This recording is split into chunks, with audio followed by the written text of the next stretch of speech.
হাসিনা সহ এই সরকারের পতন এবং ফ্যাসিবাদের বিরোধ। শুধু শেখ হাসিনাকে পদত্যাগ করলেই হবে না, এই যে খুন, লুটপাট, দুর্নীতি এই দেশে হয়েছে তার বিচার হতে হবে। আমরা পদত্যাগ দিয়ে তাকে কোনো এক্সিট দিতে চাই না, তাকে পদত্যাগ করতে হবে, বিচারের আওতায় আনতে হবে।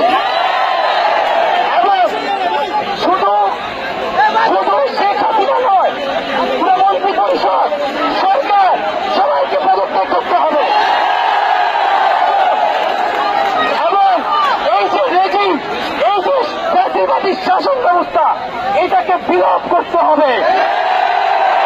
এবং আমরা এমন একটি বাংলাদেশ গঠন করতে চাই, এমন একটি রাজনৈতিক বন্দোবস্ত তৈরি করতে চাই যেখানে আর কখনোই কোন ধরনের স্বৈরতন্ত্র, কোন ধরনের ফ্যাসিজম ফিরে আসবে না। আমরা সেই একটা বড় উদ্দেশ্যে